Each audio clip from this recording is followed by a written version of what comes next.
morning. Hey, everybody.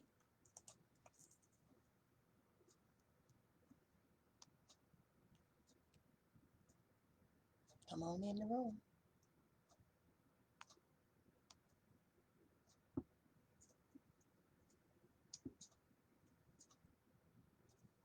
What's up, good people? Party people. Well, maybe not party people, but good morning, good morning. Ooh. Good morning, everybody. How is your day going thus far?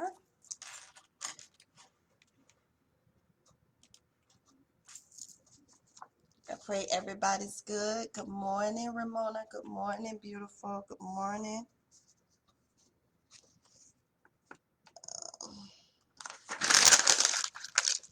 Come on in.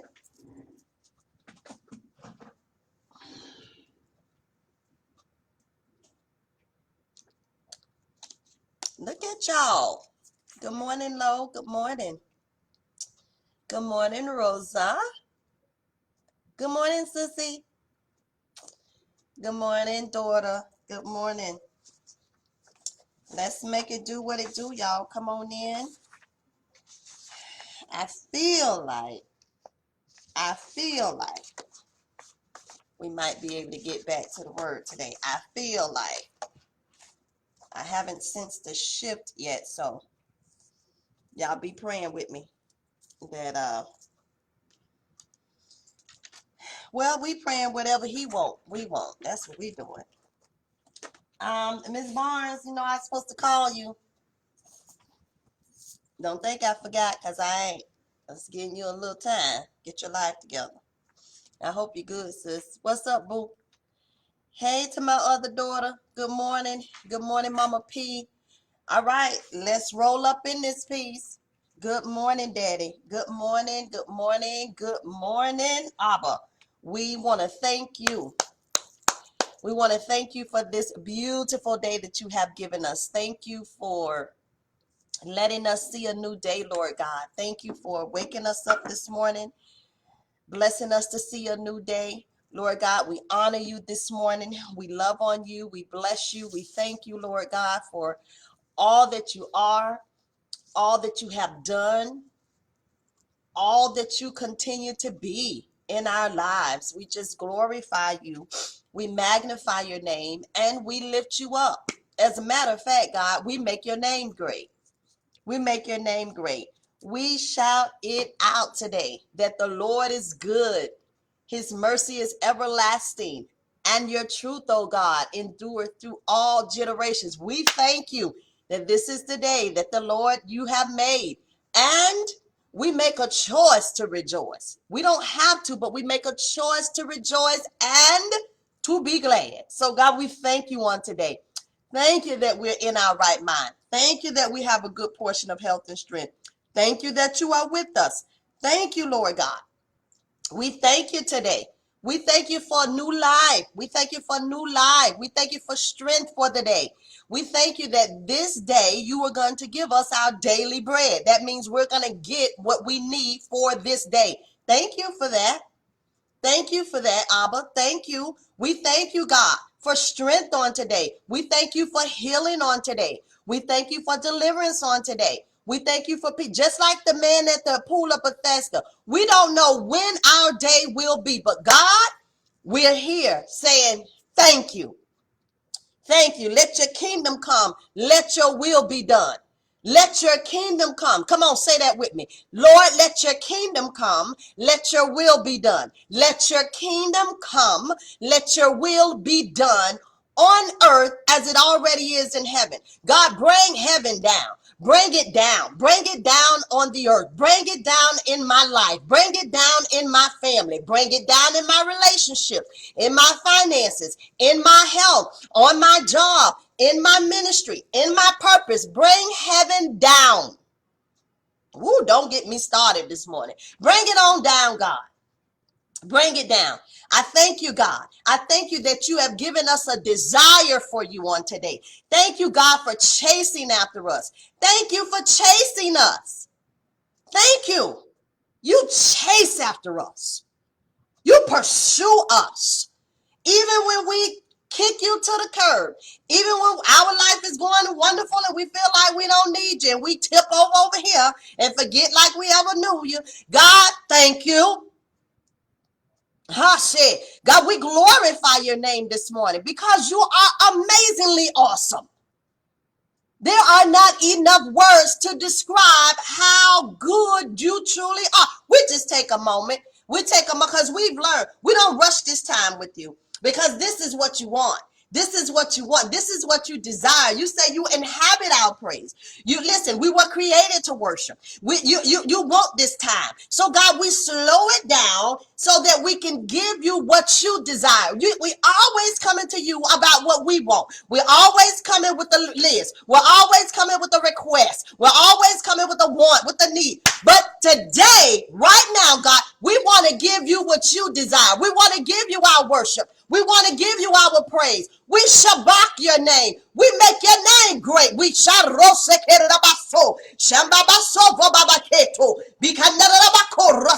we bless your name, God. We bless your name. You've been a good father. You've been good to us. You've been good to us. You've been good to us, God. Yes, you have. You've been so mighty good. God, we thank you. We thank you on today. We lift up our hands, God. We bless your name. We don't allow an opportunity to come by without giving you the praise that's due your name. We bless you right in our cars. We bless you in our workplace. We bless you sitting at our desk. We bless you at our kitchen table. We bless you laying in the bed. We bless you, God. Wherever we are, we bless your name.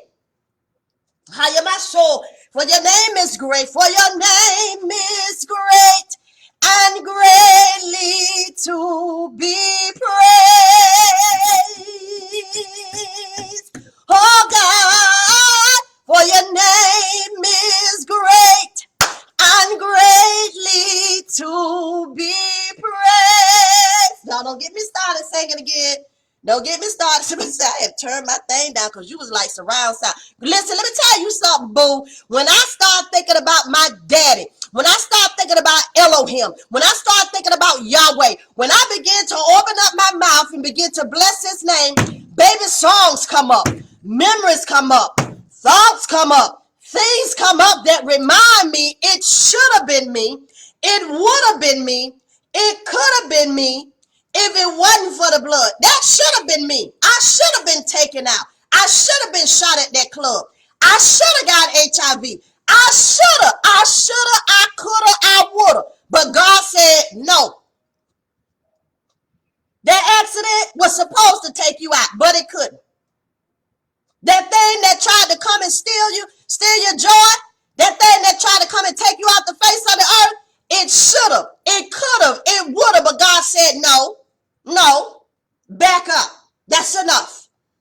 I know sometimes, let me say this right here because I feel the Spirit of the Lord speaking this in my heart. I know sometimes we think, hey, you just don't know what I've been through. Jay, you don't know what I've been through. You have no idea what I've been through. You don't have no idea. I don't. You're absolutely right. I don't know your story, but he does. Yeah. See, he put the book together.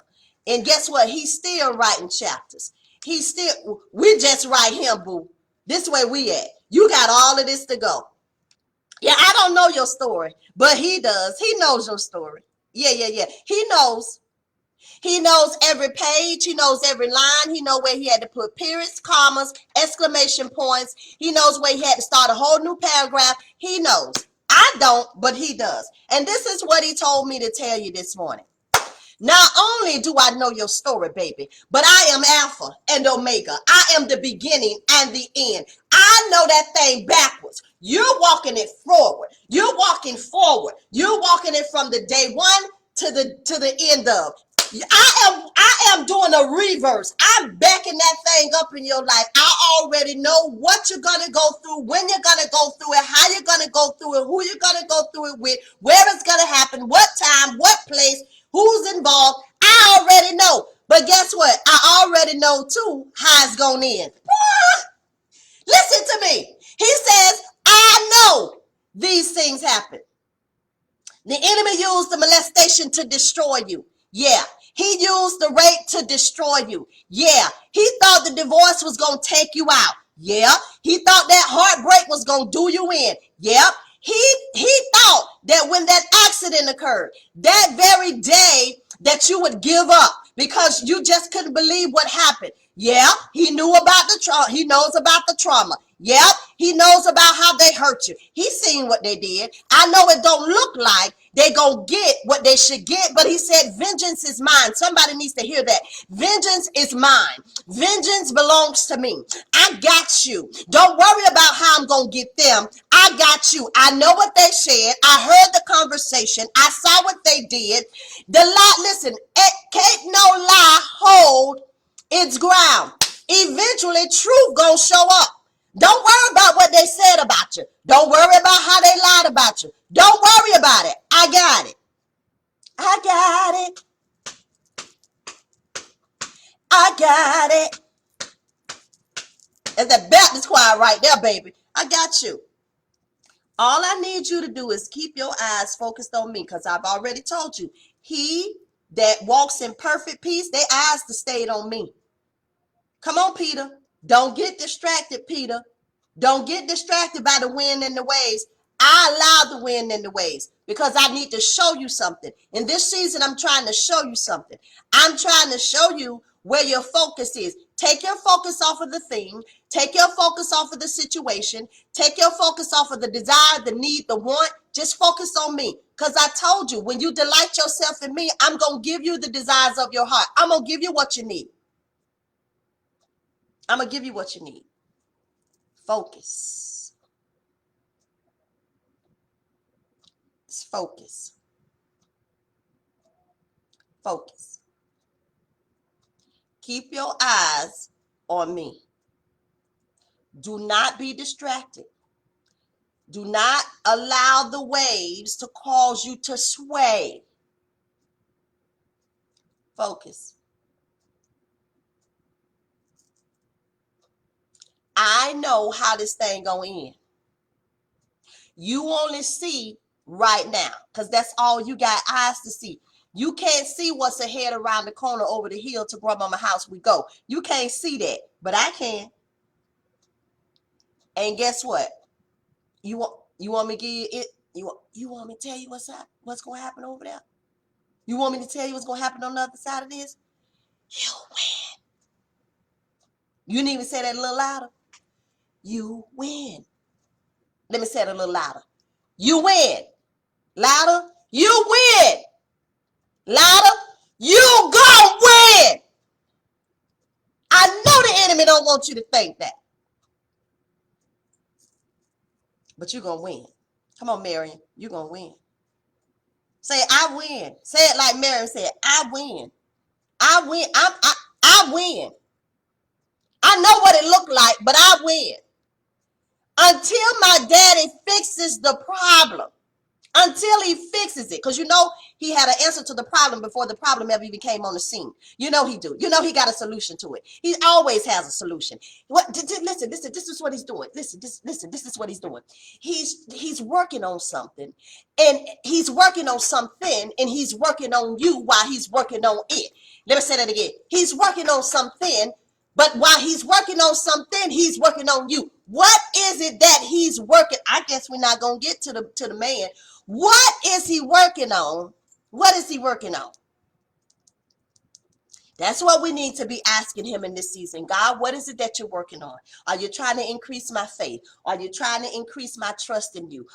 What are you doing? What are you doing? Are you trying to increase my peace? Are you trying to show me that you are the peace that passes all understanding? What are you showing me in this season? Are you showing me how to keep people from stealing my joy? What are you showing me? Are you showing me how to push through? What are you showing me? Are you showing me how to show up even when I don't want to, even when I don't want to? Are you teaching me how to show up?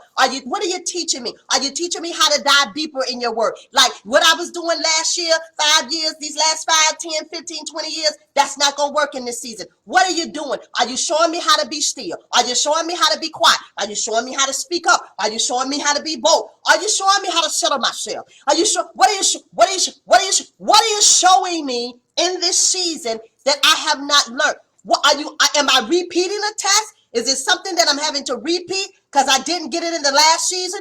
I didn't learn it from the last storm. What are you showing me, God? I want to learn what it is that you're showing me because I don't want to be like a hamster on a wheel going around and around and around. No. I do not want to be expecting new things while doing the same thing because the world calls that insanity. No. I want to get what you have for me, and that means some change is going to have to take place. You see, we're in a season where God is speaking. He's always speaking. We're in a season where God is saying to us, can I show? I know you know me to be a provider, but can I show you? Can I show you that I'll be a healer? Oh, I know you heard about how I heal her. Yeah, I know she shared her testimony with you, and I know you saw me do it for her, and now you're wondering, God, are you gonna do it for me? I done read the Bible stories. He said, see, I want you to stop right there. They're not stories, they're accounts. Let me tell you the difference between a story and an account. A story is something somebody wrote to entertain you. I said, this ain't no story. What I put in my word,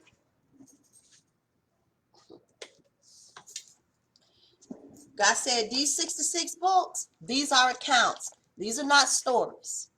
I need you to stop looking at them as stories.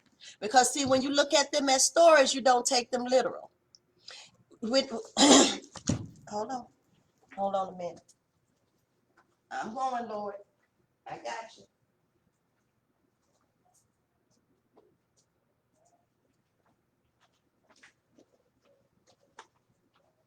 This, my friend, is a story.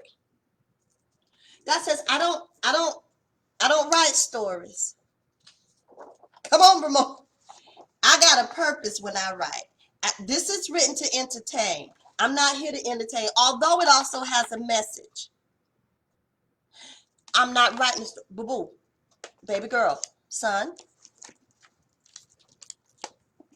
When I told you about Daniel in the lion's den, when I told you about Daniel, I needed you to understand that even if you do what I tell you to do and the outcome seems like it's going to threaten your life, I'll close the mouth of the lion. See, what I want you to do, listen to me, listen to me, listen. Hey, focus, listen, come in. What I need you to do is stop looking at these as little stories that you heard in Sunday school. Little stories that you read, that your mama, your grandmama read to you. I need you to see these as first-hand accounts. I had to teach this to my students yesterday. Accounts are things that are recorded. They happened in history. They happened before, usually, although it can happen right now. They happened to be recorded so that the reader would receive something from it. Knowledge, information, revelation. God says, I have given you my word because it's my word that's going to change your life. There is no way that you can read the word and the word not change you. If you are reading the word and there is no change, that means that you haven't taken the time with the word in order for the word to begin to do the work. Because when you read the word, when you truly read it, the word will read you. What does that mean, Jay? We talked about this before. The word will come alive. Not only will you see the man at the pool of Bethesda, but you'll see yourself. You'll see your mat. You'll see that your mat is the thing that you've been struggling with. You'll see that your mat is the thing that I've been waiting for God to heal. You'll see your mat as the thing that I've been waiting on. You'll see the pool as the source.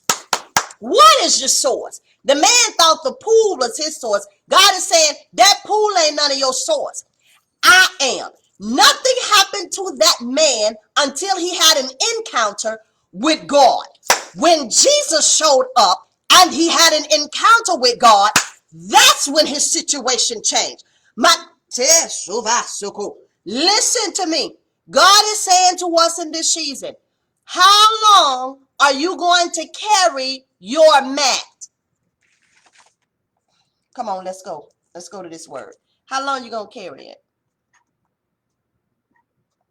How long are you going to carry your mat? Let's go. Let's go. Let's go. So you may have forgotten the story. Come on, walk with me. I am in John 5,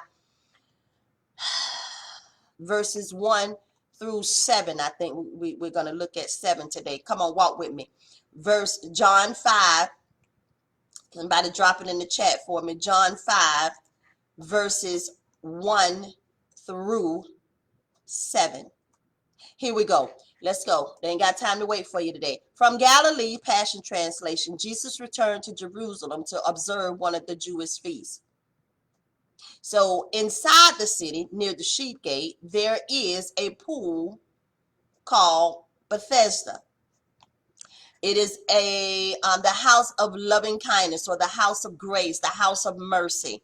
It was surrounded by 5 covered porches or colonnades, right?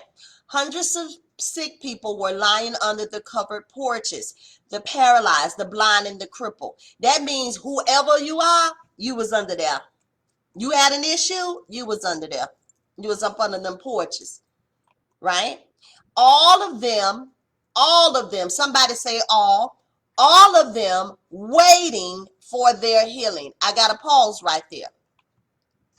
All of us are waiting for healing in some way, form, shape, or another. Every single one of you watching me, there is something that you are waiting on God for. Come on, Tiff. All of us are waiting. We're sitting here looking at the clock. All of us are waiting. We're looking at our happy planner like, I had said that prayer back then, but I'm looking at my planner and it don't look, it ain't nothing happened yet. You know how long ago that's been that I wrote that down, that prayer request? You know how long ago that's been that I asked God for this, and I'm still like you waiting. Somebody say waiting. Yeah, let's go. I'm waiting for healing, right? So an angel of God periodically descended into the pool to stir the waters. Remember, this is not true. This is what was said.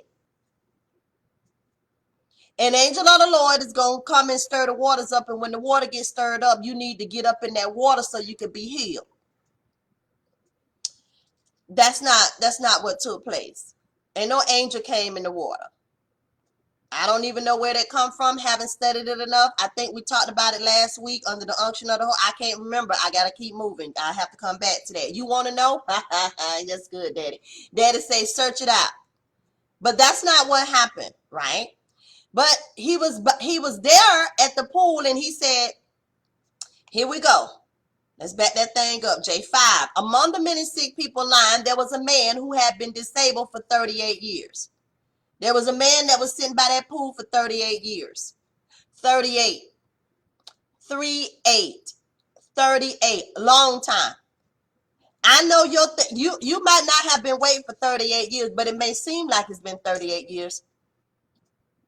It may seem like the thing that you've been asking God for, it seems like it's taking forever. We can look at 38 is a long, long time. That's what we're going to call 38, an extremely long time. I've been praying. I've been waiting. I've been fasting. I've been reading your word. I've been confessing. I've been God for 38 years. For years, I have been doing it. I've been doing this a long time.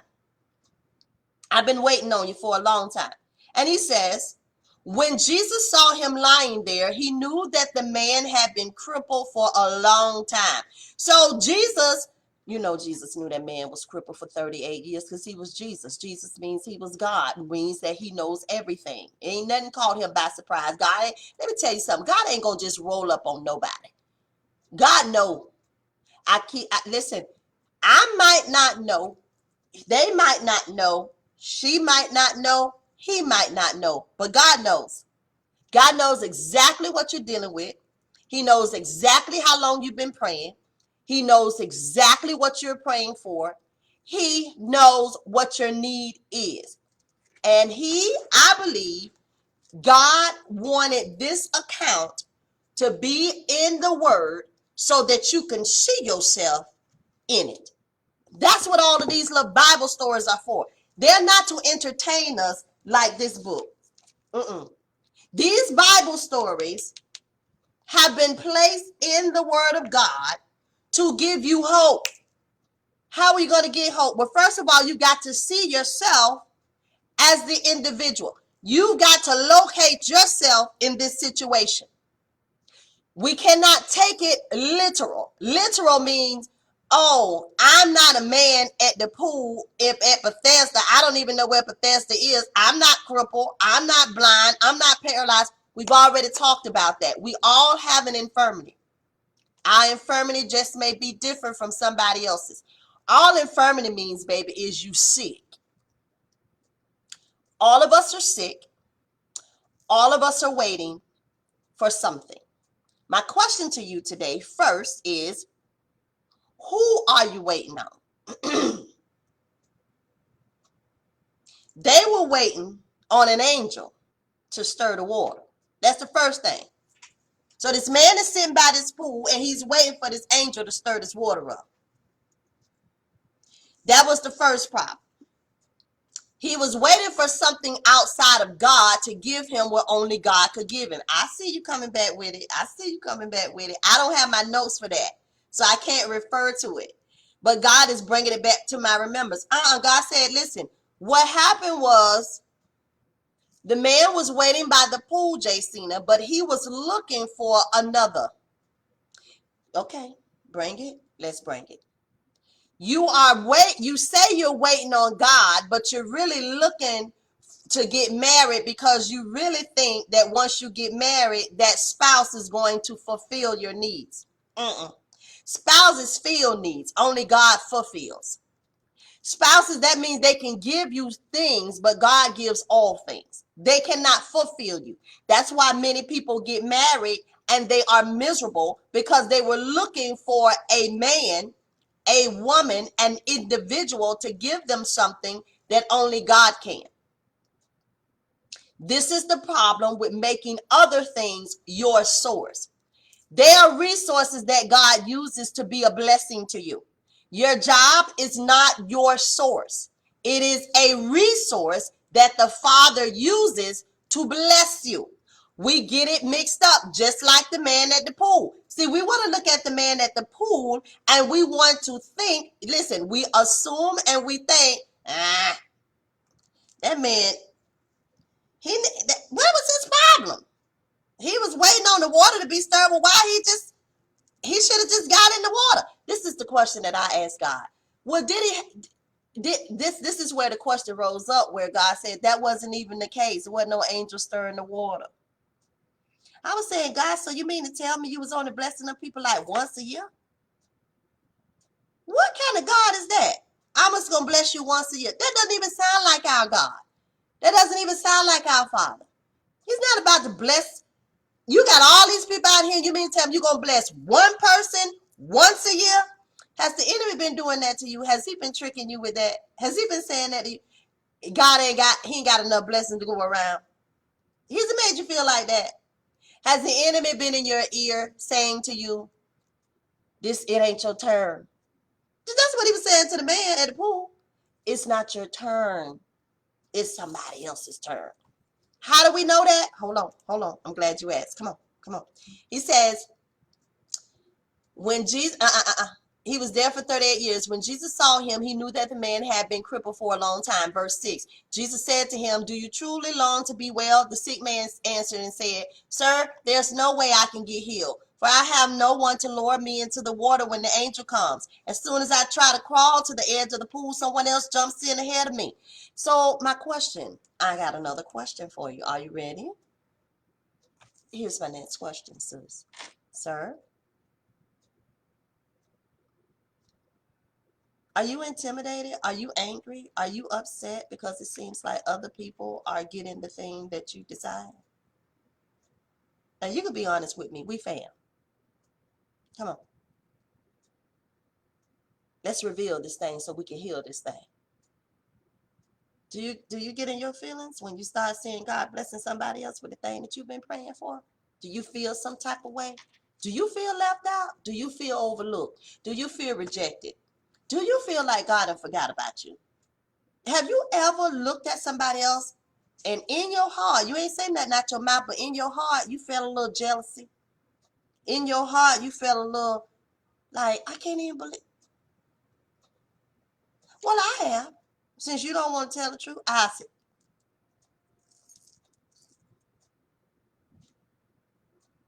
I told you about the bridal shower I went to for Shelley. I had been praying with Shelley.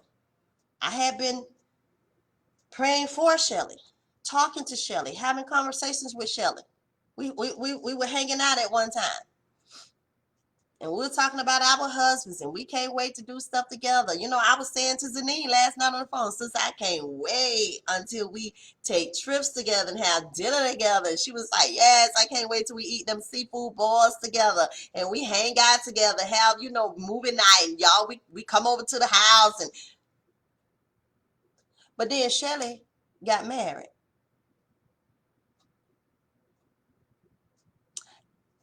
I was invited to the bridal shower. So it was almost like the enemy wanted to rub my nose. See, Shelly get married. And you still waiting. Over the pandemic, my one of my close friends, Shirley, same thing, talking about our man, all of this kind of stuff. Shirley was like, I don't even want to get married. I don't even care no more. Forget marriage. Forget it. Forget men. I don't even want it. But she would still keep her eyes open, but she would be like, whatever. What about Shirley got married, like 3-4 months into the pandemic? How? I was a little bit, I wasn't jealous. I was hurt for Shirley, about Shirley. I was a little hurt, like, dang. So God, I'm praying with this girl. We hanging out. We going through life together. And she gets mad, like out of the blue. I ain't even see it coming. It wasn't like, sis, this my man, da da da da. I saw a few times she was a little excited, overly glowing and everything. I was like, what's going on? She was like, we going on a date, but she never really said nothing. Next thing I know, she was married. How? But I'm still waiting. I'm seeing people all around me blessed with the thing that I want, and I'm still waiting. There's no ring on my finger.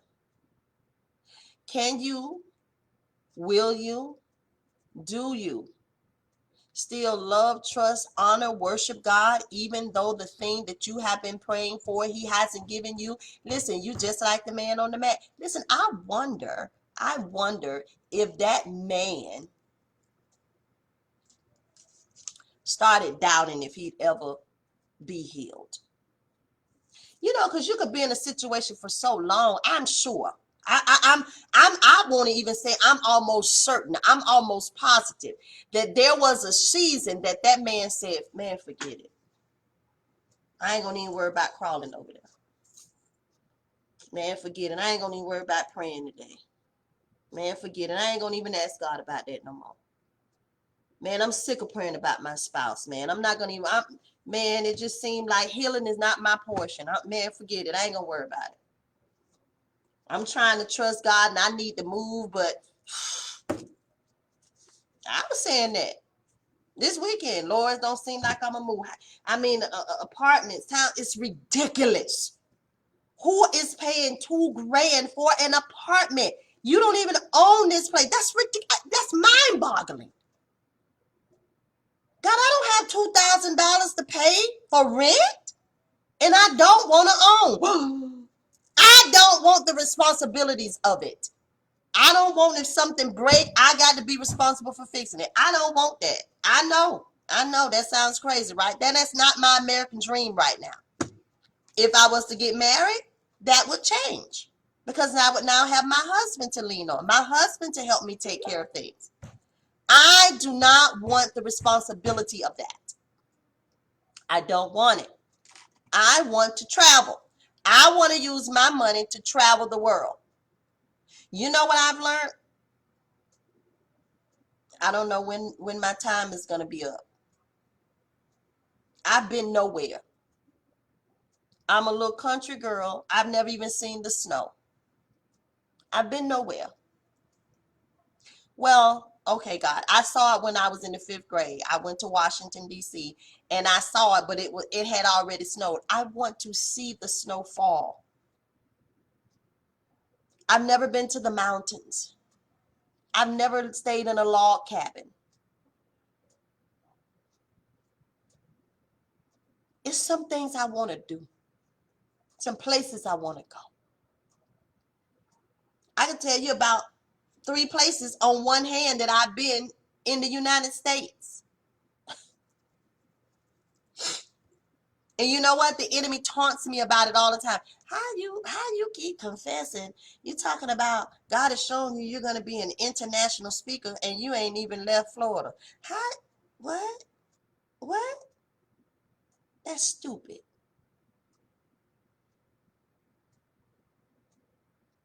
He beats me up about it all the time. Are you kidding me? You're going to do what? International? You international and you done lived in Florida for 48 years? Really? You don't want to leave Florida? Really? Child, sit down at that pool. Sit down. Sit on down at that pool, honey, and hold on to your mat.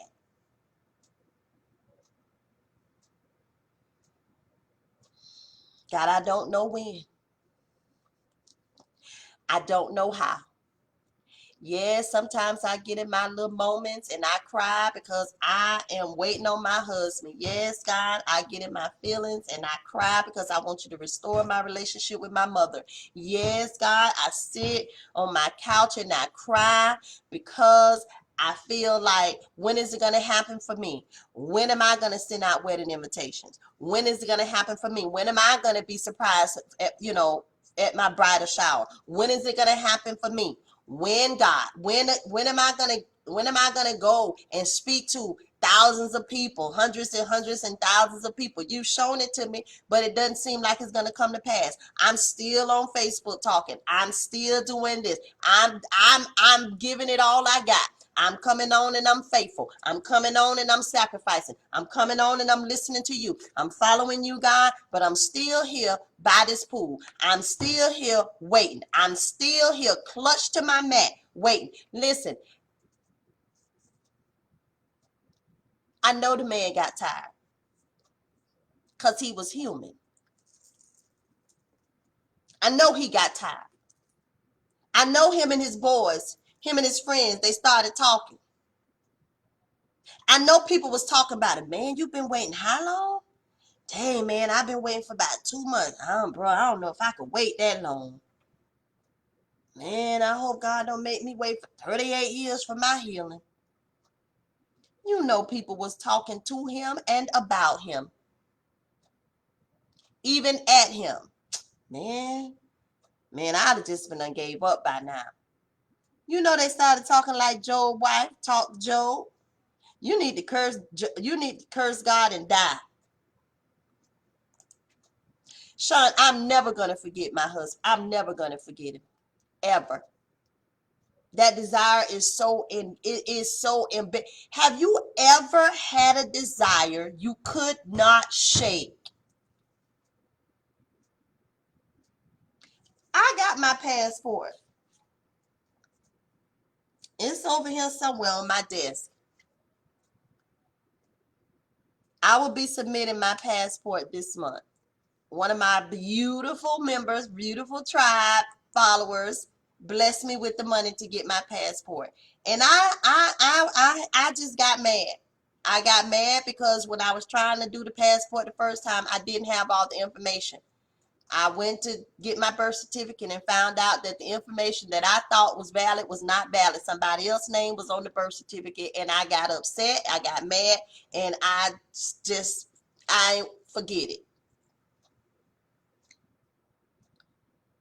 God says what you're not going to do is let what somebody did in the past keep you from living in the present and enjoying the future. You're not going to do that.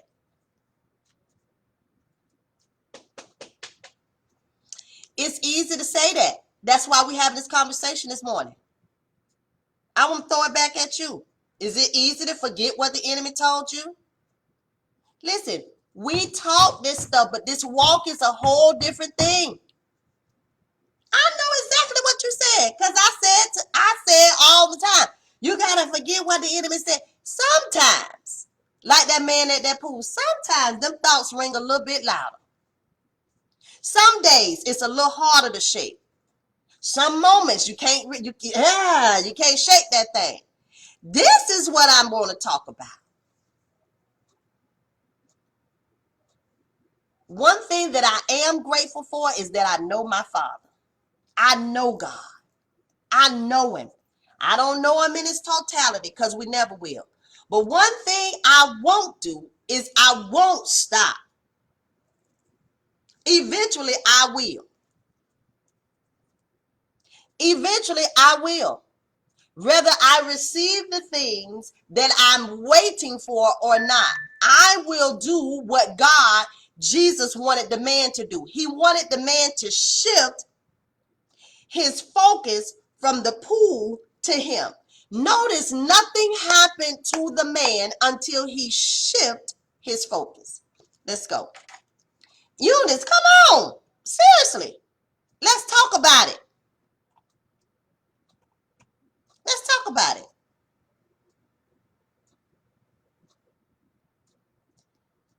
There are people that are watching me right now. They are tired. Me and Sis talked about this last night. Me and Z talked about this last night. When you tell people you're tired, they go, oh, you need to just get some rest. I'm not even talking about that kind of tired, boo. I'm not talking about lay down and go to sleep tired. I'm not even talking about go on a vacation on the beach with your little coconut drink, with your little toothpick umbrella in the. I'm talking about a different kind of tired. I'm talking about the type of tired where you literally, I'm worn out. I'm worn out from faith in it. I'm worn out from confessing it. I'm worn out. I'm worn out. I can imagine this man that 38 years. Just imagine a woman at the pool, with the issue of blood, 12 years bleeding, 12 years. Oh my goodness, women, we know what that's like. You have your cycle for 3, 5, 7 days. Most women. 12 years. I know a friend, she had a condition where she bled all the time.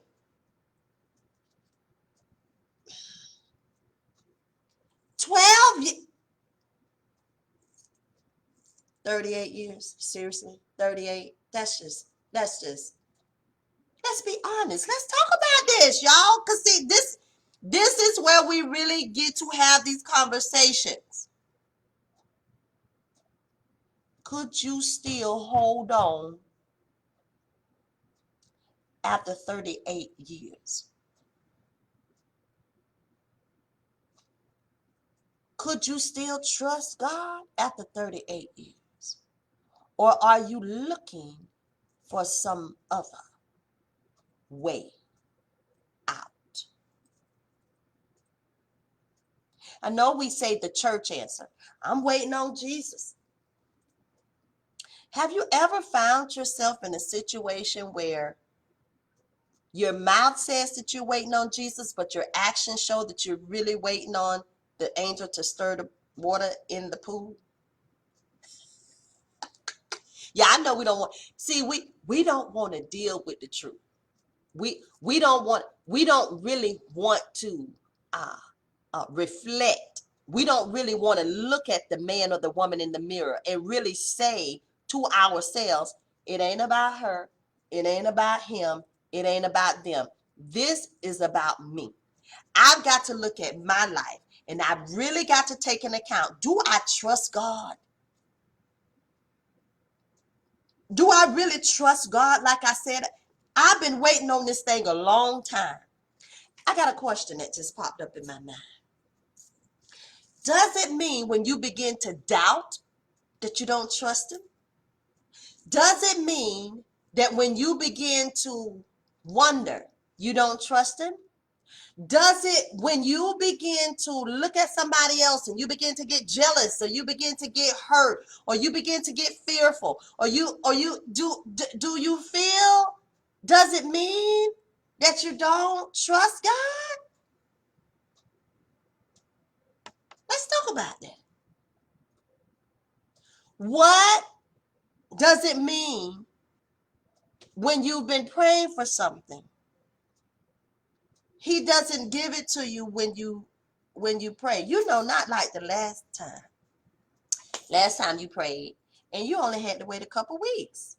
Sometimes God be giving you that thing like right there and boom, like right before you can even get the prayer out your mouth. The thing just hit your head. It just came to your head. Boom, somebody walk in with it. Somebody call you and bless you with it. Sometimes you just say something. I said something on the Morning Manna a while back. I want a Passion Translation. Do you know 3 people contacted me? Hey, I want to get that Bible for you. I said somebody already bought it. Somebody already bought it for me. I couldn't even get it out off the press, hot, out of my mouth. Boom. Come on. Does it mean that you don't trust him? No. It means you human. You want me to give an example how you know? Well, let's walk back to the Garden of Gethsemane. Shall we? Shall we fast forward from the man at the pool and we go to the Garden of Gethsemane where Jesus was? Jesus took a couple of his boys, 3 of them to be exact. Peter was one of them. He took his boys and he asked his boys, hey, y'all, I want you to pray for me and pray with me. I got to go over here because I got to go to God about something. I was wondering, why didn't Jesus go by himself? He's Jesus. He knew them boys wasn't going to be able to hang out with him. Shoot, y'all can't fast from a piece of chicken. Y'all can't tell a piece of chicken no. How is you going to fast for 3 days? How is you going to fast for 21 days? You ain't going to make it for no 40. You can't even tell a cupcake no. Some of y'all, you can't. The ice cream, it calls your name. It makes you get up and go in the freezer, take out a spoon and sit down, and you don't even just eat like a cup of scoops, boo. You eat the whole pint. Like, who does that? How you gonna try to fight a demon by fasting and you can't even fight a chicken leg? You go sit down. You go sit down. You ain't ready for this fight. But anyway, I'm talking about Peter, James, and John. I believe the other 2 names was. They went in the Garden of Gethsemane with Jesus, right? When they went in that garden, they was all, Jesus, we him. We got you, Jesus, we him.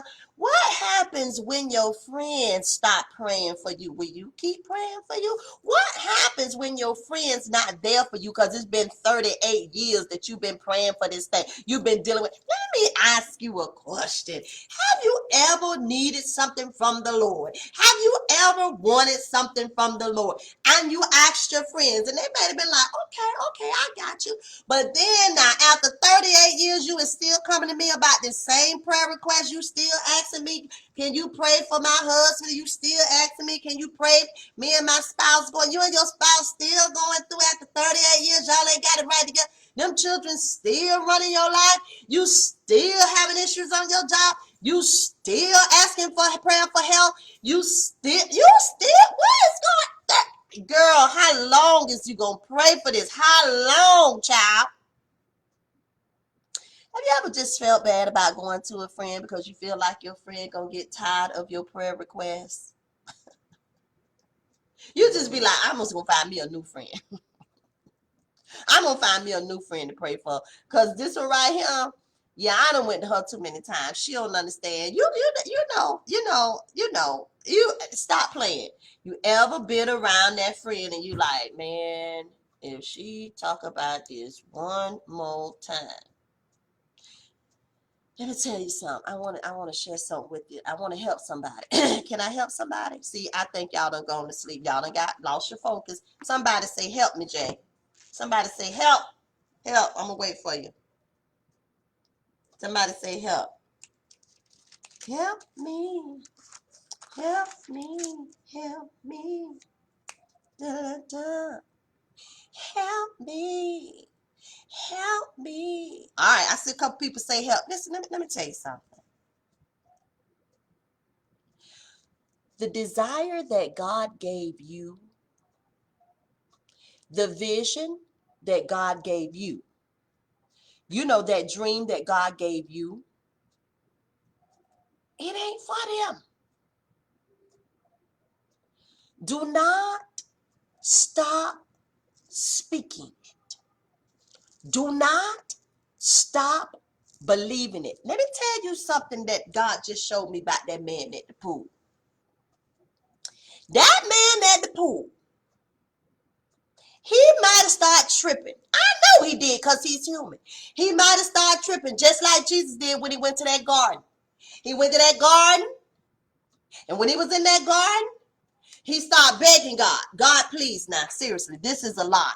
This is a lot that you asking me to do, God. I mean, God, God, now, if it's any other way, basically, Jesus was saying, I love you, sis. I love you, Angela. Jesus was saying, listen, God, if it's any other way, he knew it wasn't no other way because he too was God. They are one. But he was in the human. He was in the flesh. This is why he said, listen, I done been through everything you done been through.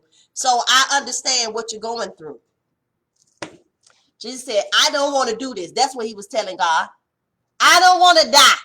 I don't want to do this. I don't want to do. Is it another way to do it? That's what some of us are saying today. God, is it another way? I mean, you're God. I mean, and God said, no, Jesus, this is the way. You got to die. You're going to have to get on that cross for him. He goes back to his boys. Y'all praying, they sleep. You ever been to somebody and they would sleep on you? You was dealing with something and you like, can you just pray with me? Can you just walk through this with me? Your husband, he sleep. Your mama sleep. Your sister sleep. You ever been looking for somebody to believe in you, to trust, to you could trust in, to help you with the thing that God has put in your heart? You got this desire. You got this you got this dream. You got this thing that's in your heart, and you're looking for other people to help you fulfill it. And God said, only I can. See, we're looking for other people and they falling asleep.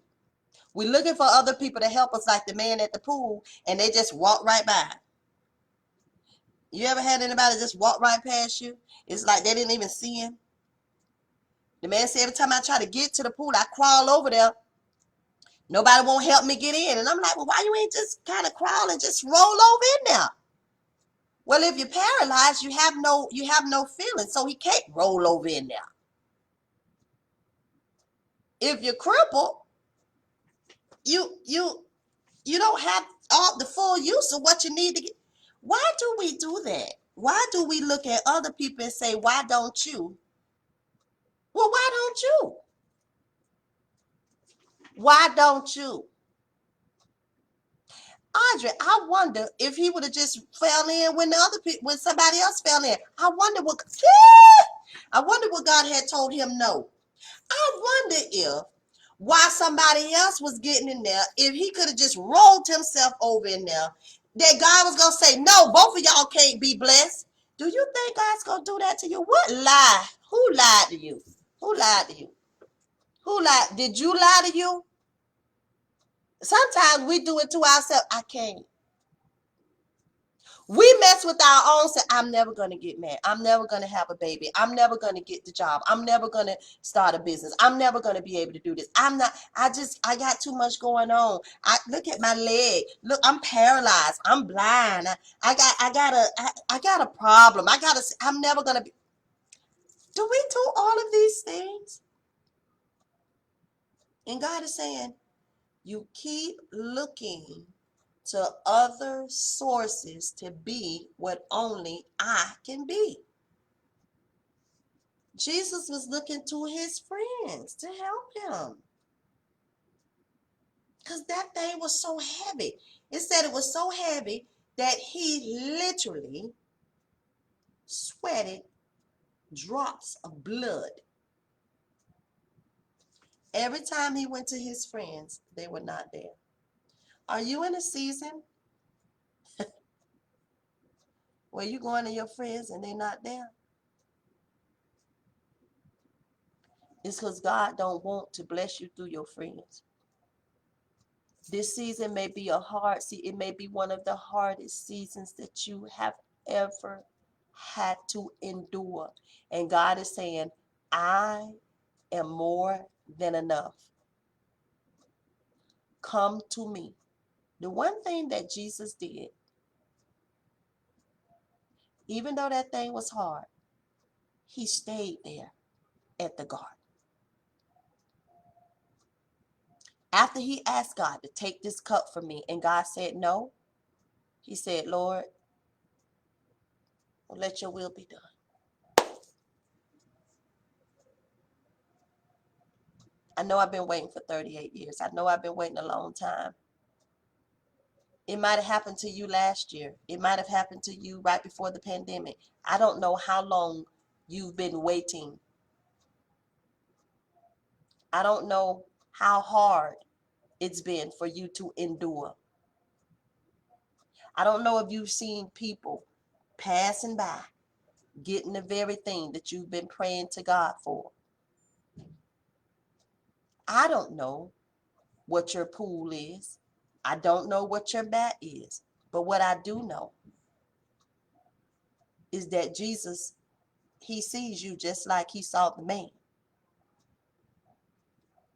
God is going to help you just like he did Jesus in that garden. Sometimes your friends are not going to be there to help you. You're not going to be able to rely on your friends. And guess what? They have good intentions. They have a good heart. But God doesn't want your focus on them. He wants your focus on him. When you keep looking to your friends to be only what God, this is the Jesus, I see it. I see it, Daddy. I see it. This is the word he's trying to get to us. I need you to stop looking to everyone else and look to me. I am the only one that can fulfill your need. I am the only one that can do what needs to be done. Jesus said they may put a band-aid on it, but I'm the only one that can heal it. When you put a band-aid on something, you cover up the wound. Jesus said, no, I want to rip the band-aid off. And I don't want to just put some on the wound. I want to heal it. I want to put something on it that's going to cause healing to occur.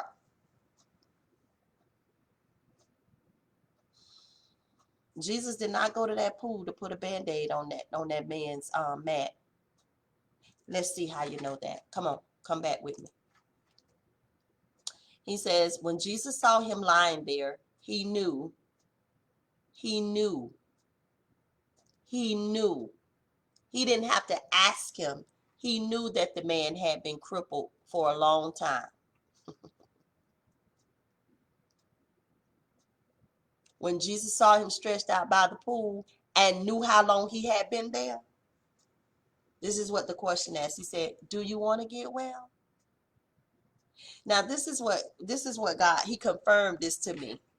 And it made me feel so good, y'all. He said, "Jacinna, this is one of the reasons why you hate text messages, especially when it comes to authentic communication, needful communication, because text messages can be read wrong." Hold on, hang with me. Where you going with that, Jay? As a reading teacher, we can look at this question and we can read it in many different ways. Let me show you how. Do you want to get well? Do you want to get well? Do you want to get well? Do you want to get well? You see how many ways I said that? You see how many spins could be on that? We could look at that what Jesus said, like he had an attitude. Do you want to get well? Do you really want this relationship? Do you really want to get off drugs? Do you really want another? Do you? Do you want this relationship? Do you want to stop drinking? Do you want to get over that? Do you want to come out of depression? Do you really want to be well? Do you see the difference? A person can hear it one way, but you're saying it a whole nother way. And if you listen, it depending on what kind of mood you in, what kind of situation you got going on, you can get easily offended. Jesus, look at that. You could get easily offended based upon your current situation, your current experience, your current perspective. They are asking you a question, but you are perceiving it differently. You want to know how we know Sunday. Yes, sir. You want to know how we know this man perceived it differently than how Jesus meant it? Look at his question. The man said, "Sir, when the water is stirred, I don't have anybody to put me in the pool. By the time I get there, somebody else is already in." Instead of him giving Jesus an answer, he gave Jesus an excuse. I wonder if the reason... Y'all not ready this morning. Y'all not ready. Y'all not even ready. Y'all not ready. Y'all distracted, just like that man was, and y'all not ready. So I might as well click on off. Let me click on off, child, because y'all not ready. Jesus asked that man a direct question. And that's what God is doing with you today. He's asking you a direct question. That's why you can't be texting. You can't text certain conversations. You can't text certain things. There are some things that need to be spoken, because when they are spoken, the person can truly hear where you're coming from. See, Jesus was careful with his words. Jesus wasn't like us. He didn't loosely use his word. When Jesus was mad, he went up in that temple and started flipping stuff over. And I guarantee you they saw another side of him. But when he wanted to get to somebody, when he wanted them to see something, see what Jesus did, Jesus spoke to the potential in the man. He spoke to what he saw. Hey, God, he knew what his condition was, but he spoke to what he saw. He spoke to the man, to the inward man. He spoke to the spirit of the man. And he asked that man, "Do you want to be well? Do you want to be well?" That's how he asked him. Do you want to be well? Not do you want to be well? Do you want to be well? Jesus wasn't looking at, do you really want to be well, sir, Mr. Bethesda?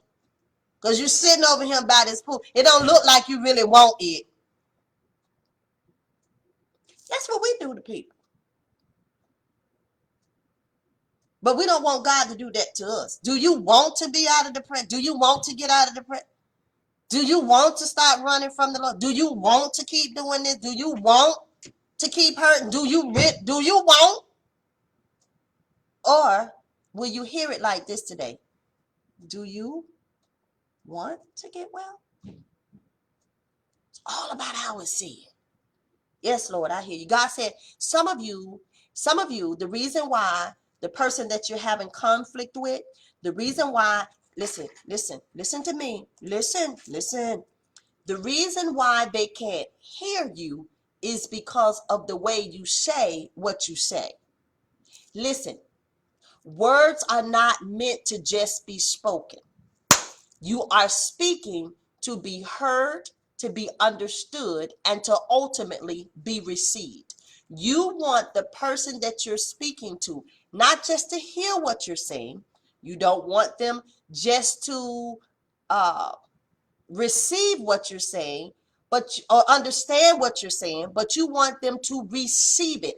I want, when I end this conversation with you, you understand my heart. I say this to especially people that I'm in a relationship with. I ain't really in a relationship with nobody lately, but people, a person that I may be talking to, someone that I may be dating or whatever, if I have something challenging or something that's difficult for me to say, I always preface it with, I need you to hear my heart.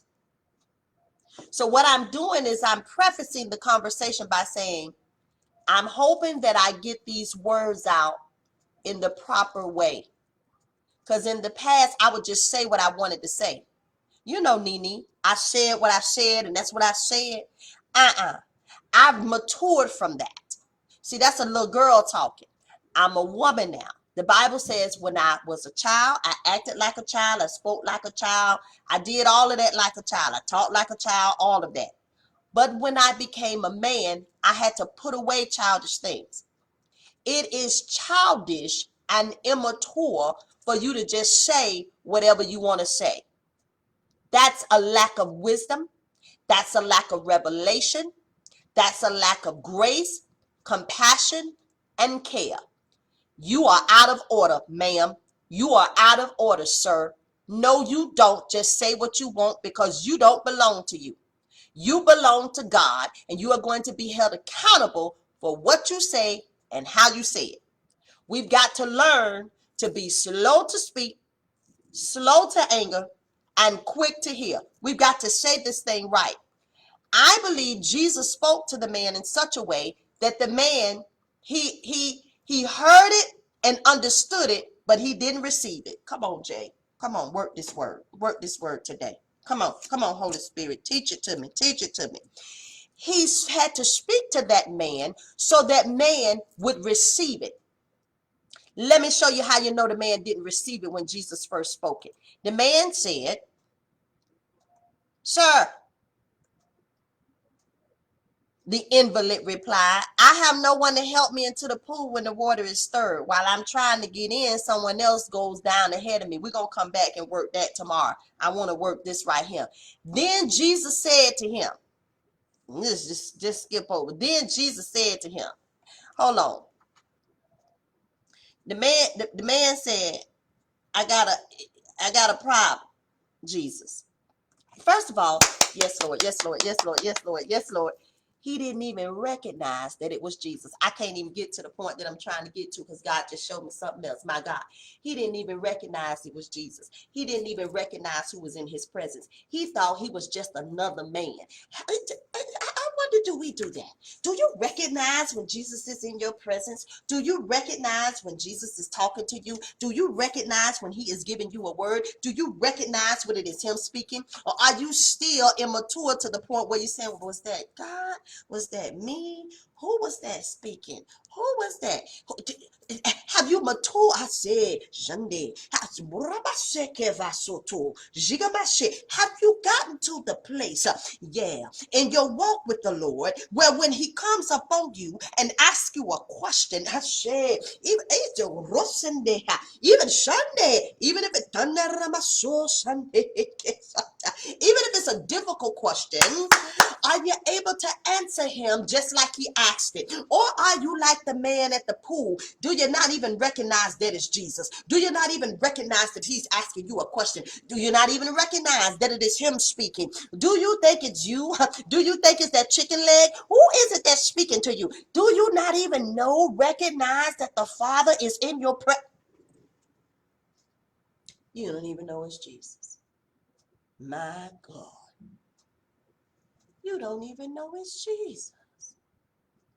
So you talk to him like he just a regular old man, a regular dude, a regular individual. Oh, I don't do that. Yes, you do. You do it all the time. He just asked you, do you want to be well? Let me show you how you know you do it. Let me show you how you know you don't recognize it's Jesus. Because you're living below your potential. You're still settling. You're still in that relationship that is unfulfilling, and you know that it ain't from God, but because you don't want to be alone, but because you're tired of waiting for whatever reason, you're still in it. You know they're not going to change. You know they only want friend. They don't even want friend. They just want benefits. They don't even want friend, because a friend want to hang around you. They don't even want to hang around you. They just want to see you when they want to see you, and they want to get from you what they get. They don't want you. Okay, they are using you, and you know it, but you're tied up. You're holding on to your mat. Yeah, yeah, you looking for them to be what only yeah, I know you don't want to hear that, but I'm gonna give it to you anyway, because sometimes you got to drink that cod liver oil. Sometimes you need that Father's John. Sometimes you need that 666, because it need to get in and need to work that stuff on the inside of you. See, that's what Father's John did. We didn't like it when our grandmama gave it to us, but when it went down, it helped us to pee. It helped to keep them colds away. You got a cold right there, you're sneezing and you're coughing and you got symptoms, but see, you don't want to drink what you need to drink in order for the symptoms to go away and for you to be healed, because you done got comfortable sneezing, you got comfortable coughing, you done got comfortable with your symptoms that you don't really, you say you want healing, but do you want to be healed? Let me tell you how I know you don't. Many of us are still waiting for our friend, our sister, or our brother who is connected to us to give us a handout, to give us what we need. They can't. Many of us are still waiting for somebody else to hold our hand and to lead us forward when we could very well do this ourselves. Yeah, I know. Many of us, while we are coming, another one steps down before. This is what we're saying. You're already blaming other people. You're already blaming somebody else. Oh, I'm still like this because you don't know what he did to me. Well, if you knew my past, well, you don't know what my daddy did to me. You don't know what my childhood was like. You don't know I got raped. You don't know I got molested. You don't know I got this. You don't know they rejected me. You don't know they broke my heart. You don't know they did. You don't know what they did to me. You're still blaming other people for your inability to get in the water. You're still blaming other people because they stepped down before you. You're still blaming you're diverting attention from your own laziness, your own inability. No, because you're able, your own will to do what you need to do in order to get what you need to get. You want God to give you the whole vision, but you don't want to sit with him in prayer. You want God to tell you what to do, but you won't listen to the last thing he told you. You want God to do all of this and all of that while you sit there. When he says faith without works is dead, he meant it. Some of us want to have faith but don't want to do nothing. You want to have faith for a job but you don't want to apply. You want to have faith for a job, but when you apply, you want that to be the only one you apply for. Oh, because you thought you should have got that one. And since you didn't get it, now you want to say, oh, well, God must be don't want me to work. That must not be for me. No. It means try again. It means keep on trying. It means keep on pressing. It means keep on praying. It means keep on working. It means keep on doing it until you see the thing come to pass. You and I can tend to be just like the man. We want to blame everybody else. Well, you don't know well, you don't know. Well, they did. Well, he did. When are we going to stop blaming other people for what we went through, for what our situation is? At some point, you've got to move from child to man. I was a child. I acted like, spoke like, walked like, talked like, behaved like a child. But when I became a man means when you became knowledgeable enough, when you got in a position where you have resources and tools and information, you are still struggling with the same situation, but counseling is available. You're still struggling with the same stuff, but there is therapy available. There are things that are available to you to help you. And once you go to do what you need to do, what you can do, that's when God will come in and he will cause the healing. He's telling somebody today, go to counseling. Take your spouse to counseling. Take your children to counseling. Go see somebody. Hire me as your life coach. Hire me as your empowerment coach. Let me help you. Stop sitting up there saying, well, you just don't know. Spending all your money on wigs and on purses and on food and on clothes and on stuff that ain't gonna never give you what you need. You need to spend your money on healing. You need to invest your money into somebody that is going to help you get from where you are, which is stuck, to where you need to be, which is healed. You need to invest. You need to invest in yourself. You invest in everybody else and everything else. You spend your money on everything else, but you won't spend your money on your own healing. Like, who does that? The man at the pool, and you are the man at the pool today. You are the man that keeps looking for somebody else to do what God is saying you need to do. Yeah, we need to stop the blame game. Well, you don't know what? Yeah, I don't. But I got my own stuff. God saying you need to own up to what you can own up to. I'm not saying they wasn't wrong. I'm not saying what they did wasn't bad. I'm not saying it didn't hurt you. I'm not saying it wasn't traumatic. I'm not saying it was a tragedy. I'm not saying any of that. What I am saying to you and to me is we can't make no more excuses. It's time out for the excuses. It is time to grow up. When I was a child, I acted like a child. But now that I am a man, I have to use the tools and the resources that are available to me to move me to my healing. We look at these stories in the Bible and we think that they're just that, stories. They are more than stories. They are biblical accounts, historical accounts. These things happen. And what God is saying to us is, I don't want you to be looking at the stuff that you're reading as a story. No. I need you to find yourself in it. I need you to really look deeply. Ask me for revelation. God, am I this man by the pool?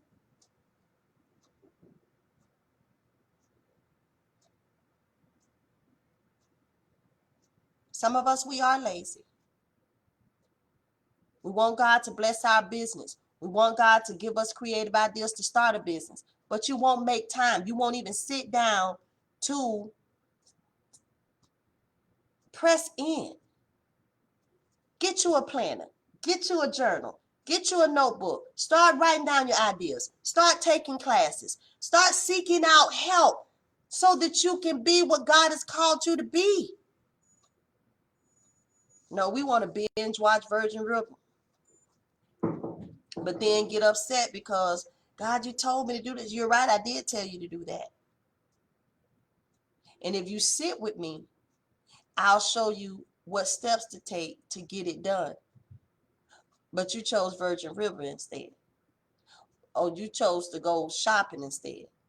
You chose to go hang out instead. You chose to do what you wanted to do instead.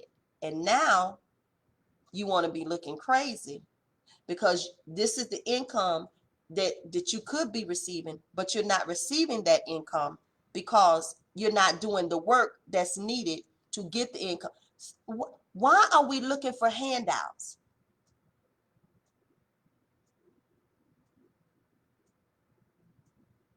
God gave you a ministry. What you waiting on? Somebody to lay hands on you and tell you to go ye therefore? You don't need nobody to lay hands on you. God said, go ye therefore. Right there in Matthew. You go therefore out there in them streets and tell them people about me. You ain't got the right. You don't need no cards. You don't need no title. You don't need no flyers. You don't need none of that. Go out there, and when you start going, I'm going to show you who needs to hear about me. Open your mouth, and I'm going to speak. It's no pressure on you. All I need you to do is to go. What is it that God is telling you to do? What is he prompting you to do? Because that's what he was saying to the man. Do you want to be well? Because you have the ability. You got everything you need on the inside of you to get. I wonder how many of us are sitting up here waiting on God, and God saying, I'm waiting on you, boo. Daughter, I'm waiting on you. You waiting on me, but I'm waiting on you. And you've been struggling with this thing for 38 years, but you waiting on me. No, you ain't waiting on me. I'm waiting on you. I'm waiting on you to move. I'm waiting on you to get in prayer. I'm waiting on you to fast. I'm waiting on you to let that relationship go. I'm waiting on you to, he said relationship, that's situationship. I'm waiting on you to let them go, because I cannot bring your good thing until you let that thing go. I can't, listen, I cannot pour, yes, God, Jesus. I cannot, I will not, because I will not pour old wine into new wineskin. I'm not going to do it. You're going to have to release that. Jesus, I hear that. God said some things that you've been struggling with, in order for you to receive the new, you're going to have to let the old go. I know. But this is what you're doing. The thing that the enemy used to hurt you, you're now allowing it to destroy you. That's what he wants. You've partnered with him. You're holding on to the mat instead of releasing it. Let's look. Too many of us are not doing as well as we can because we are just too ready to blame other people for our lack of progress. It's easy and convenient to blame other people for our problems. We blame people who did not work with us. Well, the reason that my marriage isn't working is because what are you going to do? The reason that my children is because, what are you going to do? Them people on my job, what are you going to do? What the doctor keeps saying, what are you going to do? But you don't know my situation. What are you going to do? People, I applied. What are you going to do? We blame people who did not call us, or who didn't come to pick us up, or who didn't answer our call. They didn't text us back. We blame them. Well, she didn't call me back. Dismiss her. What are you going to do? We blame people to borrow money for, or you ain't paid people back their money. We blame people for our lack of laziness or our lack of discipline. You wouldn't have needed to borrow that money had you taken care. You spent your money. But then you want to get upset because you want to borrow money. Don't nobody want, they not going, yeah, I let you borrow money one time. What I'm not going to be is an ATM. You're not going to keep coming to me to borrow money. But we get upset. You got to stop bailing your children out. Every time they do something, you bailing them out. No, let them hit that ground just like you did. You got up all right. Your knees might have been a little, listen, you might have got a little hurt. You might have got some little burn on your knees, but you all right. Let them fall. I had to learn that hardest thing ever. Let them fall. They will get back up. Stop running to rescue them every time. Let them sit there a little bit longer. Let them sit in there until they smell it, and they do not want to smell it no more. We run to get them out. How are they going to learn if you always running to get them out? If you always coming to their rescue? Every time they leave, you let them come back home. When you leave and you decided to go, draw a line. But that's my bad. Excuses. But my bad. Excuses. Who you blaming today? What's your excuse to Jesus this morning when he asks you whether you really want to be well? What is the reason you give yourself for your lack of progress with God or with your life? Are you blaming your family? You blaming your mama? You blaming your daddy? Who you blaming in your family? Who is it who in your family is keeping you tied up, tangled up, and not able to go forward? Who are you blaming today? I'm asking. Are you blaming your boss?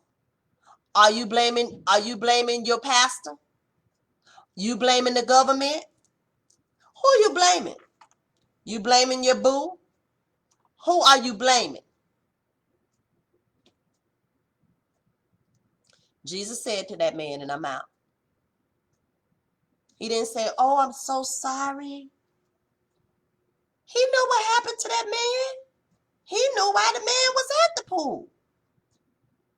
He knew whether he was born with it or not. It doesn't say.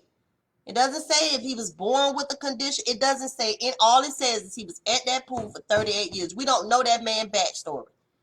That's why I said to you today, I don't know your backstory, but God do. I don't know what you've been through, but God do. And he cares. But this is what he's saying to us today. You cannot keep letting the mat, keep you from getting me, God. You can't, listen, you've taken your eyes off of me and you have placed your eyes on your mat. Your mat has become too big. It has become larger than me. Jesus didn't say, oh, I'm so sorry. Oh, my goodness. Okay, I understand. Let me help you, and rolled him over. Jesus said, rise, get up. What's another word? Rise, get up, stand up, rise up,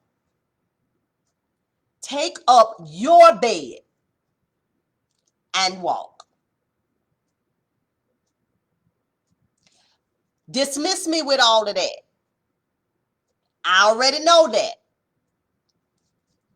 Let me tell you who you are. You have the ability on the inside of you. I've given you everything that you need to be everything that you have called to do, to be in this life. You have purpose on the inside of you. Greater is he that is in you than he that is in the world. You can do all things through Christ that strengthens you. You are more than an overcomer. Listen, you are overcome by the blood of the Lamb and the word of your testimony. Listen, if you keep your eyes on me, I will keep you in perfect peace. Listen, cast your cares on me, for I care for you. Cast that stuff and get yourself up, take up your bed and walk. Jesus did not help him walk. Jesus did not do it for him. Jesus said, listen, you want to be well? You're going to have to do something. You're going to have to go after your healing. You're going to have to go after your peace. You're going to have to go after your joy. Listen, you're going to have to do it. I don't want to hear about that. I want to hear, what are you going to do about it? Rise up. Get up. Take up your bed and walk. You have the ability. You've always had it. You have the ability to build the business. You have the ability to write the book. You have the ability to forgive. You have the ability to let go. You have the ability to move on. You have the ability to shut that down. You have the ability to do it. Will you do it? Do you want to be healed? Or do you want to remain his side chick? Do you want to be healed? Or do you want to keep collecting unemployment? Because, please don't let me say this. Please, I don't want to say this. People that habitually stay on government programs are lazy.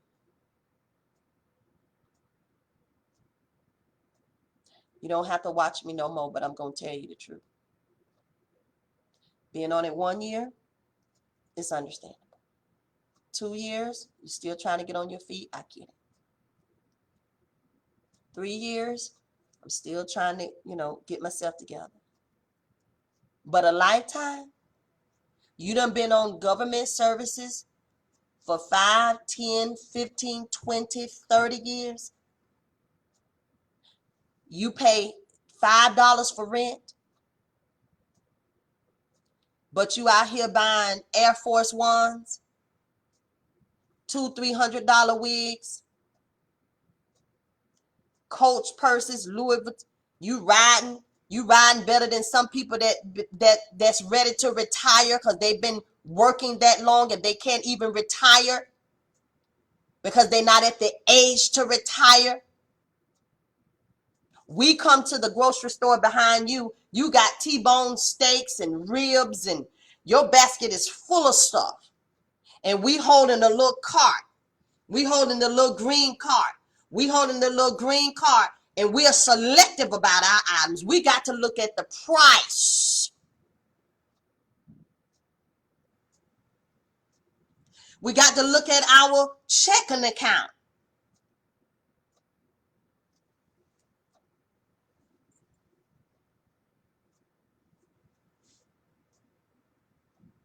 You're gluttful.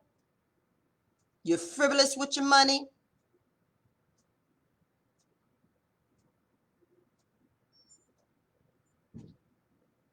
I said what I said. You can call me if you want to. You can call me right on Messenger. I will pick it up and answer. 1 year? Absolutely. I did. 2 years? Absolutely. 3?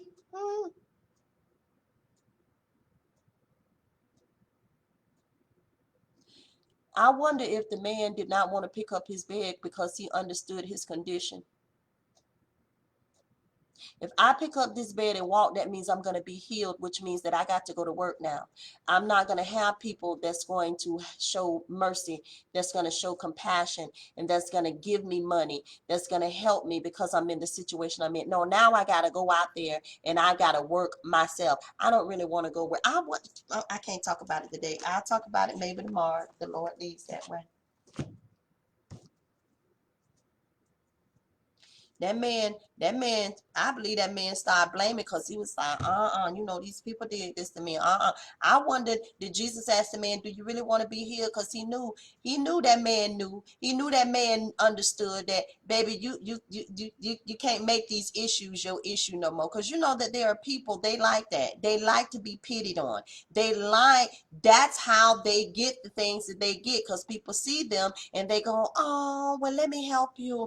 Oh, well, I don't do that. Listen, I'm going to help you one time unless the Lord tell me differently. Now, the Lord tell me differently, I'm here for it. But I am not about to keep helping you, because what that is telling me is that you do not care about my money. You do not care about my funds. You do not care about my situation, because sometimes I'm giving to you out of a need that I have. I'm taking something away from what I got to give you something for what you need, and I'm expecting for you to take care of what you said you was going to take care of. Now, you're going to ask my sister. I asked her, I said, I need to borrow some money from you.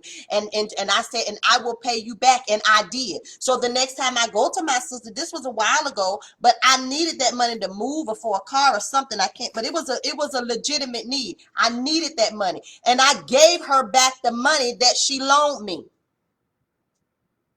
So if I should have another need, which I hope I don't, God said, that's the problem. Some of y'all know people got it. He said, and that's why I cut that down. I shut that door so that they can't even help you. You're going to have to help yourself. Discipline yourself. Discipline yourself. You want to go out here and eat this and drink this, and you want this, and I don't want a sandwich at McDonald's, but I want a sandwich at, am I telling the truth, Angela? Did I pay you back your money? Because I don't want anybody to ever look at me and think that I'm around here just no. And I'm gonna say this: if you are offended by this word, that means it's something on the inside of you. Because let me tell you, offense only comes when you see things from the wrong lens. That's when offense comes. Perspective comes when you can see what somebody is saying, even place yourself in the situation, and then say, you know what, I got to do better. I got to get this. I got to fix this. I got to make this right. So which fence you on? Is you acting like a little child, or if you grew up like an adult? Child, I don't have time for it. I don't have time for it. I'm not going to do it. What I am going to do is I'm going to say what needs to be said by the unction of the Holy Ghost, and I'm going to say what the Lord tells me to say. And that was for somebody. If it was for you, blue. If it wasn't, good. Whatever, it's done. If you need to call me, please call me. Listen, what God is trying to get us to understand is you like this man at this pool. It's something about this man. It's some form of fashion of this man that you can see yourself. But will you see yourself? That's what he's asking you. Will you be made? Will you be healed? Jesus did not pray for him. Jesus did not help him to get into the water. Jesus did not speak in tongues. Jesus did not give him any principles for daily living. Jesus didn't give him no 5 steps to get in the water, no 5 steps to be healed. Jesus didn't give him no money. He didn't give him no handouts. Instead, Jesus spoke to the potential in him and told him, get your behind up from there and walk. You want to put it in the Message Bible? That's what the Message Bible would say. Passion Translation say, sir, you need to get up from there. You need to walk. It's time to walk now. Jesus spoke to the power that had been lying dormant in the man for years.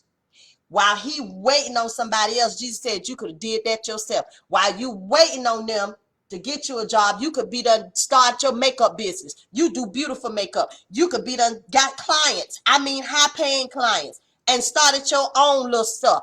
You do hair. You listen, you better learn what your side hustles, as we like to call them. I call them additional streams of income. You better learn what your additional streams are, boo, and get out there and work that thing while you're waiting for the thing. We got to get over this stuff. We got to get past this. My daughter said it early, and I know what she was doing, but we got to look at what is before we can see what's going to be. You got gifts. All of us got gifts. What gift are you sitting on that can be making you money? What gift are you allowing people to prostitute and abuse and use that could be making you money? Stop giving your stuff away. I'm telling you, this is not going to always be this. I'm not going to be doing this always. There are going to be some things that you're going to have to pay a fee for. There's going to be a cost for it.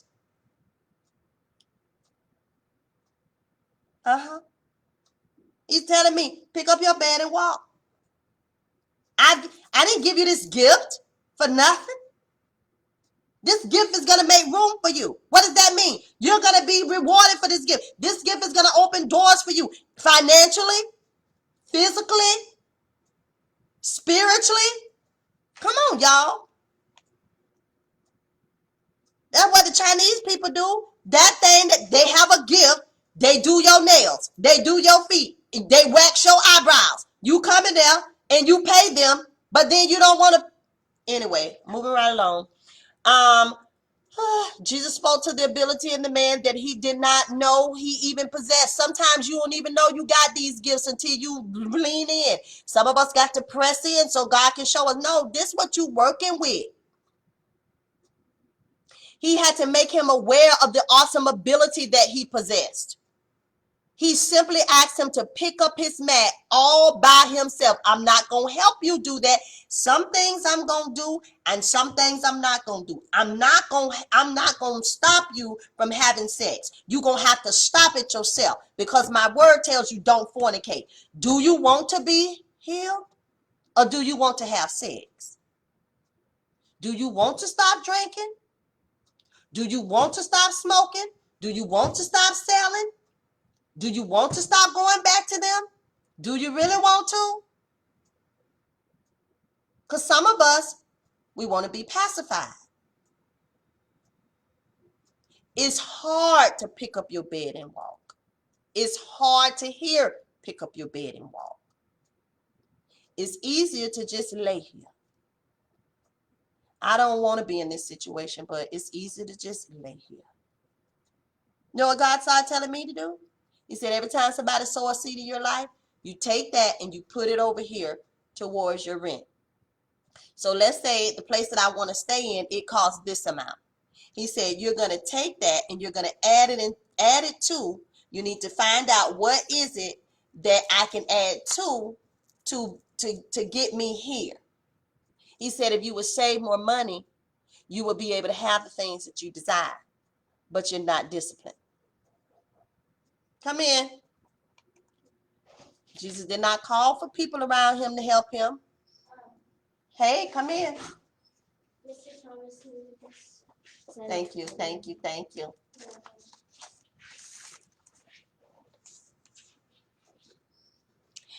He did not pick up the mat for him. He did not pick up the mat for him. He did not call people. He didn't say, hey, y'all, come help me pick this man up. He didn't do that. He simply told him what he must do to be well. And when he told him, this is the beautiful part, and I'm ending here because I'm way over time. I apologize. The man stopped complaining. He stopped blaming. He stopped giving excuses. And the man picked up his bed and he walked.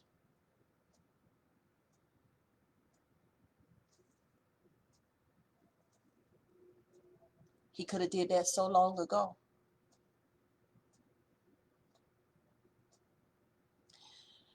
But Jesus had to speak to him to get through him, to help him see what he couldn't see in order to be what he didn't know he was. My God. He changed his perspective. You're waiting on somebody to do it.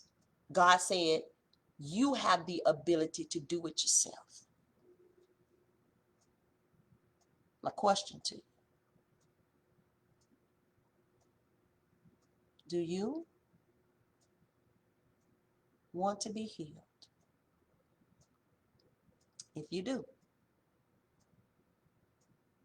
if you truly want to be delivered, you truly want to be set free, you're going to have to pick up your bed, pick up your mat, and walk. Father, I pray that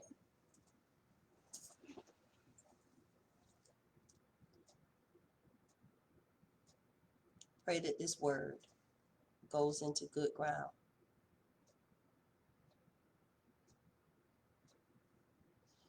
I pray that I've said everything that you wanted me to say. I pray that if I said anything that was Jacinna, God, that you would forgive me and remove it. I pray that there will be no offense, only conviction. Only conviction to get us to move. Jesus. To get us to see what you already see, so that we can be who you've already called us to be.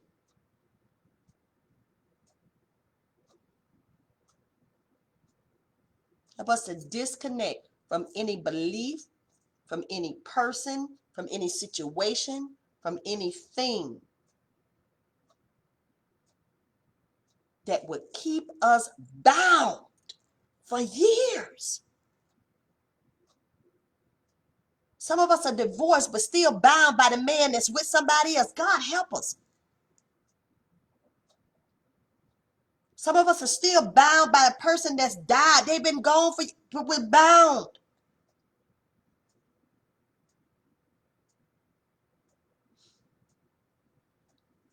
Help us to see what you see.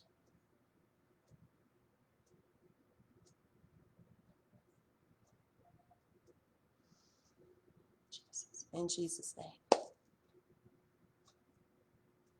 No more excuses, God. No more blaming somebody else. We've got to take responsibility for our healing. We've got to take responsibility. We can't keep blaming somebody else for what we allow them to do. When people show us who they are, help us to believe it.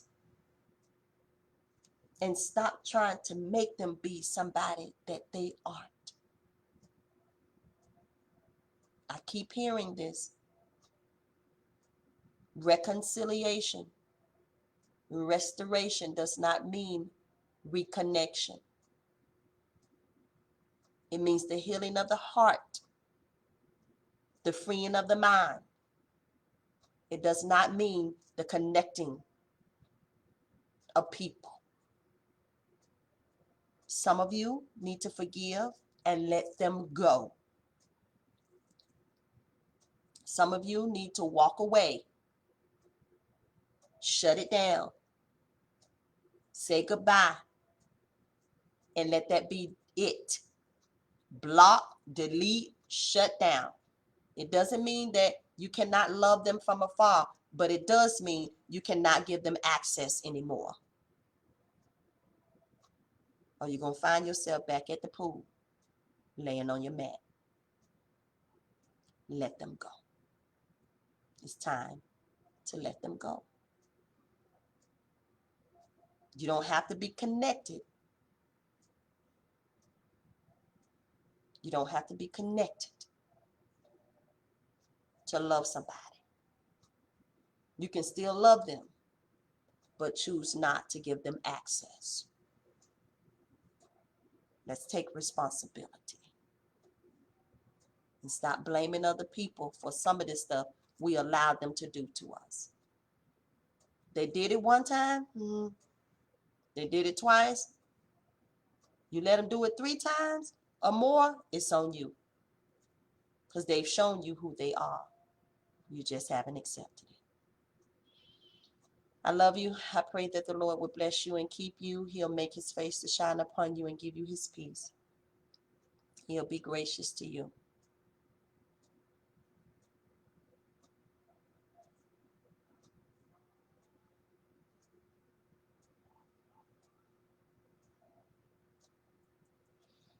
In Jesus' name. I love you guys.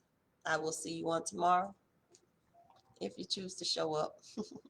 I know this was a tough word today, but we needed to hear it. We needed to hear it. I love you all.